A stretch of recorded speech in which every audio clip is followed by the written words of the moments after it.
All right, guys, you're back into the channel. UFC Vegas 58, Dos Anjos versus Fasiv.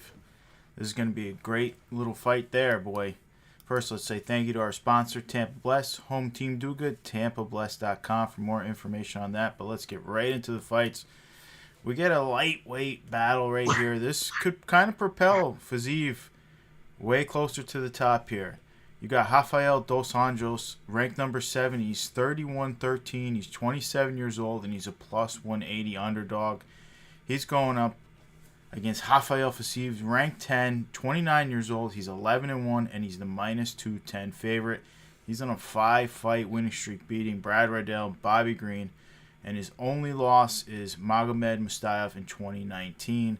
Dos Anjos only on a 2-fight winning streak. He had a little where he went back and forth on weight classes, and he's last beat Renato Carneiro and Paul Felder.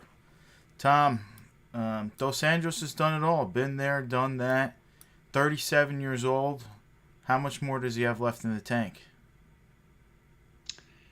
Man, he's definitely fired up too. So, I was back and forth on this one. Definitely do not take Rafael Dos Anjos lightly. This guy's the former champ. He's also a 4th-degree black belt in BJJ, higher level black belt than Munoz is, who we were speaking about the other week. And we know Munoz is deadly with it. The thing is, Rafael likes to throw down too, but you have to be aware of his skill set if it does happen to go to the ground. He was also a BJJ world champion back in 2003. I know that's like 19 years ago, but it just shows this guy's crazy Brazilian jiu-jitsu pedigree.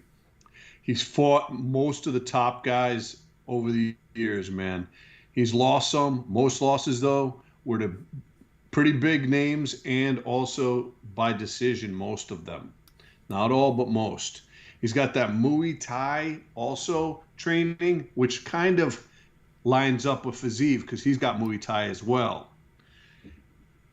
Rafael just beat pretty game Rafael Dos Anjos, excuse me. Fasiv beat him also not too long ago. Fasiv, 39-8 kickboxing record outside of the UFC, so keep that in mind when I was just talking about that Muay Thai. Could end up being a nice striking match here. He's a blue belt in BJJ. I definitely don't think he wants to take it to the ground with Rafael. To me, I really do think it's kind of a toss-up. I think Rafael may be able to get in more shots on, both these guys have the same first name. Right. I'm going to go by their last name. Fasiv may be able to get in more shots. He's younger, quicker, but he needs to be careful of getting subbed. And don't underestimate Rafael Dos Santos' training and him coming prepared to go 5 rounds.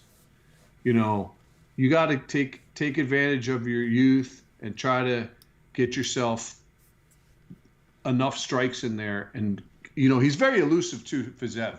You see those videos where he's ducking back, dodging the kicks like Neo out of the Matrix or something. Connor was calling him I'm out going to go that. with Fasiv here. He's calling him that. But look, man, that Connor was saying. I saw that. Yeah, he's like, I'd give him an axe kick. I'd take this guy out. I'm like, okay. Yep. The dude's so crafty. It's amazing, actually. But yeah, I'm going to go decision, Fasiv. But I think this is closer than maybe some people think. But I'm going to go with Fasiv by decision here. Yeah, I think this is super close. You watched Dos Anjos' last couple fights here. He's been relying very heavily on his wrestling and his ground game. He hasn't been trying to stand up with all these guys. I see the path to victory is pretty easy for him. You wrestle and you tire Fasiv out. He's known to gas. His ground game is not even close to being on par with Dos Anjos. That being said, I think Dos Anjos is outmatched on his feet. I think he's training for 5 rounds, Fasiv, this time. And I think he's going to improve his gas tank, knowing this is his first main event. He has to, because he does fade out in these fights hard. Now, watching them both fight Moicano, Fasiv, just world-class striker. he goes out there and he just finishes him in the first round. I think Fiziev does enough early, and I think we're going to see a knockout here. And the big reason why I think we're going to see Fiziev win is I think youth. I think Dos Anjos does everything very good. He doesn't do anything like even though you say he's fourth degree of that rank, he never really uses that. You don't see him grappling guys hardcore and dominate them. He just does everything very good. And I think Fiziev is world class in his stand up.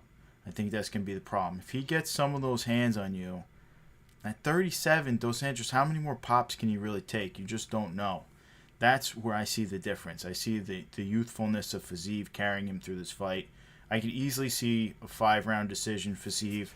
I could see Dos Anjos, though, has always had a good gas tank and just way heavy with wrestling approach, how he's been doing on him, and just wearing Fiziev out so he doesn't have the same pop and power in his shots. That being said, though, I'm with you. I got Fiziev winning. I think he takes him out in the first round. If we don't see a knockout in the first round, I think we're going to see him start to fade a little. He'll probably throw up just enough volume to get the decision win. Now, as far as the card market goes, a little different here. Dos Anjos, printed in 2011, is way less valuable than his Prism cards are. His Prism cards cost way more than his rookie cards. Crazy how much difference it is, Topps versus Panini. I'm not a buyer, but super long term, if you believe the market's going to turn around, and I don't just mean the card market, I just mean the market in general, which it always does, and you think UFC can take off a little bit more when the market turns around, I think this could be a super long-term speculation hold. The guy is an ex-champ. The guy has done everything. He's fought everyone. He's still a pretty big name.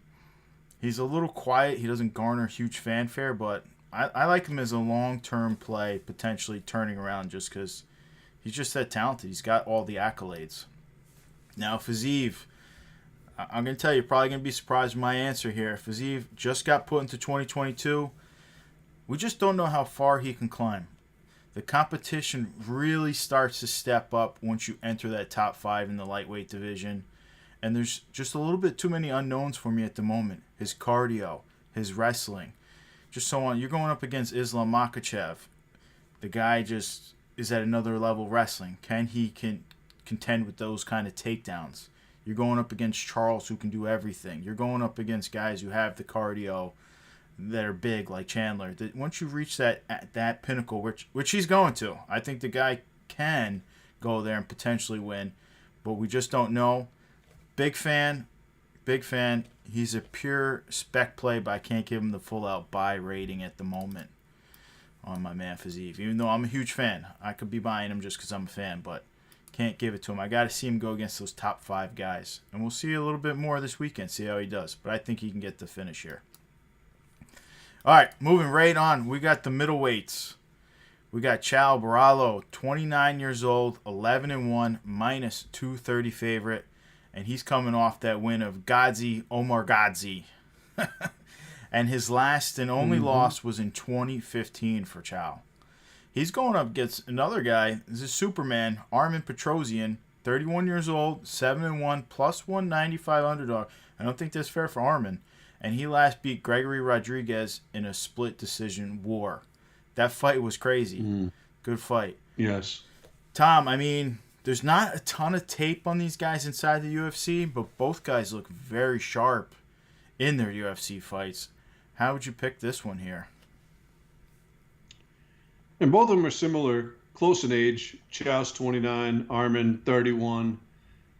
You know, Armen has, at least from what I looked at the listing, I saw he looks like he's about 6 inches taller than Chao. That could come into play. He's quite a bit taller. He was listed at 6'2", and I think Chao was listed at 5'8". Yeah, we know it changes everywhere because I just watched it. He was 5'10", listed in the UFC debut. It's funny because I always look at the same one, so I'm always I'm consistently wrong or right with that. Yeah. Anyhow, you know, I thought that was a really close split decision. I kind of thought RoboCop might have had the win there, but either way, Armen's tough. Right. Definitely and tough. So is Chao. I think, it's a very close line, but I'm rolling with the Armenian here by decision. I'm going with Armin Petrosian, Okay, all right. Yeah, I feel this is should be. the underdog. Yeah, I think this should be a pick 'em. Also, Armin showed how tough, how durable he is. Cal showed that literally anywhere the fight goes, he can go though. I'm leaning towards the favorite here. I'm leaning towards Chow. He just seems to be the better student of the game. They talk about that a lot. I believe he comes in with the right game plan and execute it, which is a big deal because some guys go in with the game plan and then they don't do the game plan. Sean Strickland knew to wrestle. He wanted to stand up, and it just didn't work out for him. Also, Chow trains with Damian Maya. So he has some great BJJ. He's very comfortable on the ground. You saw him in his last fight against Omar Ghazi, who wants to be on the ground, and Chow was better on the ground. He just Ghazi was undefeated at right. that point. He was the favorite in that one. I think that's the difference here. I do. I think his ground game. I'm not saying it even goes to the ground, but a lot of times the guy gets hit, they automatically go for takedowns. It's like a natural reaction, try to slow it down and everything like that. And Chow can just do every position, and he's very good at stand up. I think Petrosian might have a slight edge standing, but it's small. It's not a ton. So I feel that advantage just leans towards Chow, just coming in with the right game plan, knowing where the fight should go, and trying to get the fight there, not teetering from his game plan. So I'm going with Chow by decision. I think it's going to be close, though. I'm not too worried about it. Now, as far as the card market goes, guys, these guys are super early in their career. We'll reevaluate them once they get printed. We're not going to give them any kind of buy rating yet, just because we don't need to. Now, let's move right on. We got bantamweights. I'm actually very excited for this one, and I'm excited for the guy that everybody's not excited for. Douglas Silva de Andrade, 37 years old. He's 28-4, plus 275 underdog here. He's coming off that win against Sergey Morozov and Gaetano Pirelli. And if you watch that fight, man, Silva de Andrade fights for your money. I'm going to just tell you that right now. Go ahead and watch his last fights. He fights for your money. That dude does not quit. Does not quit. That being said, he's going up against the red-hot Syed Nurmagomedov, 30 years old, 15-2, minus 330 favorite. I don't think that's fair, but he last beat Stamen and Mark Striegel, and he beat them both quick, fast, effectively. And I think people are forgetting right before that what happened to him. So, Tom, how do you see this one playing out here?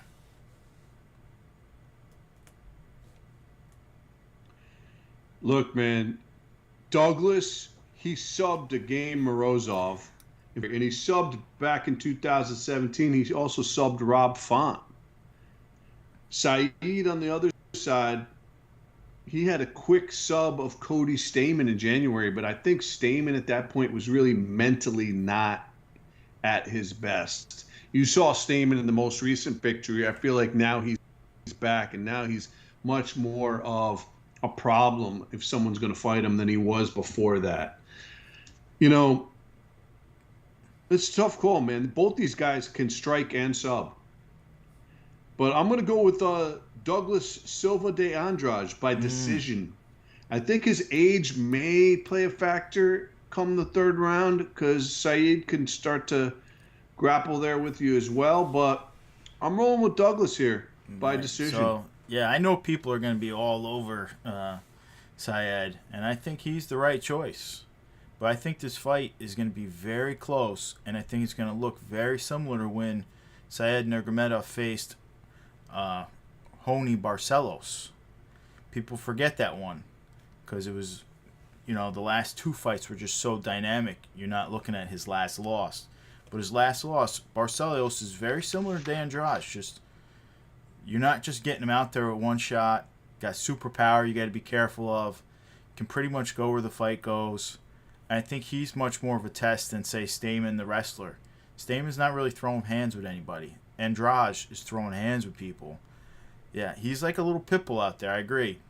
I mean, he was basically dead in his fight versus Morozov in the first round, and then he comes back to choke him out. dude was bloodied and beat up, and I think a ref could have called it if they really wanted to.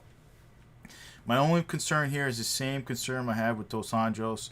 If he was just a little younger, he would be my upset pick. But at 37 in the bantamweight division, I'm just a little bit worried about it that Saeed's going to be a little quicker, have a little bit more in the tank, a little bit more energy, and just beat him to the punch per se. That's my only reason why I'm taking Saeed in a decision win here. Otherwise, I would be on De Andrade. But 37's tough in the bantamweight division, man. All right, now, I don't know if we're ever going to see De Andrade get printed. You know, how many more fights does he have? You just don't know at this point. Still looks good though, so I could be completely wrong, and I hope I am. Saeed was in 2021 Prism. He's highly desired already. I got to put a hold on him though until I see him beat a ranked guy, a little bit higher up challenge for him, because he does have very quick question mark kicks. He does have very quick hands. He's got a lot of spinning repertoire. How does that go against the guy who's very top level and elite though? We just don't know that yet. So I'm putting the hold on him. We got some comments out there from Moby telling us Chow is on steroids. He's Paulo Costa's long-lost son. Yeah, he does look like it, doesn't he? All right, we're going to skip down. Guys, they added David Onama a little bit late and stuff like that, so we're not covering everybody. I'm making it so you guys can win my cards. We only had one winner last week. A lot of guys put in for it. All right, but let's go on. We're going on to the bantamweights because we got Amir Zahabi, 34 years old, 8-2, plus 160 underdog here, going up against Ricky Turcios, 29 years old, 11-2, minus 190 favorite, 2-fight winning streak, and he beat Brady Heiston last. And we know Amir Zahabi beat Draco Rodriguez last with what an overhand right that he just sunk that kid to the ground with. Incredible. I just went back and rewatched that one. Tom, another fight that's just very close here. It's very evenly matched. Even the bookie at only minus 190 is not crazy. How do you see this one playing out? Who's the favorite here? Turcios is a minus 190 favorite. Well, just to recap from last week, I know anybody that went to pick the full card got busted by Jessica Rosekark, who got her arm ripped off by Stoli. And by the way, shout out, y'all. I was the only one who picked Stoli, just like I was the only one who picked Gamrot the week before.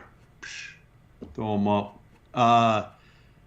You got the Canadian here, TriStar Gym, which I think used to be hold a little bit more clout. I don't really have it quite as the level clout. It's still a strong gym, but not where it used to be. Well, it had GSP gave it all the clout. I know, but still, having him there, it worked because people coming out of there pushing numbers too. Canadian TriStar, black belt and BJJ, but he can strike and sub. He can do both. You were talking about his striking, but he's also a black belt in BJJ. He hasn't fought in almost a year and a half. He'll be looking to finish Ricky, though. 7 out of 8 of his wins are finishes of some form. Pretty Ricky on the other side. Exciting, confident, hasn't fought in almost a year. I think Ricky may be slippery and durable enough to get the decision here, and I'm going to go with Ricky. Right. That's kind of how I feel here. I think this is another very close one. Zahabi, he shows he's got some power, right? He showed in his last fight with the first round KO, as I mentioned. Without the big shot, though, I just see constant pressure from Turcios. I just see him not allowing Zahabi to set anything up to get that overhand right. I think Turcio wins a very close fight. I think he wins it with volume. And I think cardio is the weapon of choice for Turcios. I think that's going to be his weapon almost every time out. I think that works sometimes, not all the time, but I think it will work here. He's a little awkward, too. He's got a kind of an awkward style. Yeah, I just think he's just going to take over, and that volume, that pace, that in-the-face kind of fighting method, I think it should be enough. Now, if he gets clipped, look out, man. Zahabi will finish it, but that's the path. But I think with that constant pressure, he's just going to throw off the game plan. So I'm with you on that one. Both guys super young on them. A lot of these up-and-comers here, we're not going to cover the card market because they're not in the card market yet. They're not even guaranteed in the UFC for another contract yet, so we'll hold off on them. We got another bantamweight fight that we're going to cover. We're covering Ronnie Lawrence, because who doesn't love Ronnie Lawrence? 8-1, 30 years old, minus 130 favorite, and his only loss was in 2016 to Steve Garcia, who's still going strong over in Bellator. And he's going up against Sadyukup Kakaramanov, who's 26 years old. That's how you say it, Kakaramanov. Oh, no, I just wanted to see. 9-2, plus 110. He's last beat Trevin Jones. I mean, another fight, man. Only minus 130 plus. This is basically a pick 'em here. Very tough.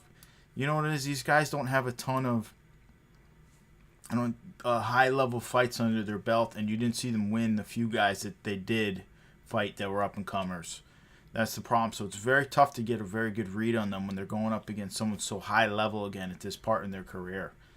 Tom, I mean, you know it. What do you got here?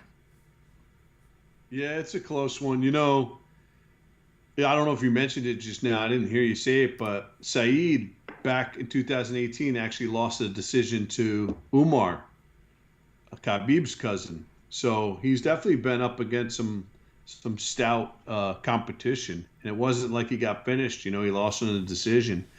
I think that said, Saeed has a bit more of a ground advantage in the sub game. Both these dudes can strike, though. If Saeed wants to stand, Ronnie Lawrence is going to be happy, because that's going to be a really close match then. I think that's possibly where Saeed could lose, too. I think Saeed, what he should do is stand up. He's got a good stand-up game, too. Strike, strike, strike, and then gradually move for a shot at the leg, try to get it to the ground, grapple a bit, try to get it to the ground, and do some work down there. I think that's his move, and he does like the rear naked choke. I'm going with Saeed, kind of like I just explained. The round starts, they're punching, he gradually gets first shot, gets him up against the fence maybe, pulls him to the ground, and maybe slips on that rear naked choke. And I'm going to say he does it round one. Oh, you think he's submitting Ronnie Lawrence in round one? Ronnie, round one. Wow. Round one. That's a call. That's a not, call right there. Yep. And if not, I'm going to go with Saeed by decision. But the thing is, he needs to, as it goes longer in there, out there, chances to get slept. He must avoid getting slept. All right. And I think he's got that decision. Either way, I'm going with Saeed. But my first pick is round one by rear naked choke. Okay, yeah. I don't see it, but you just never know.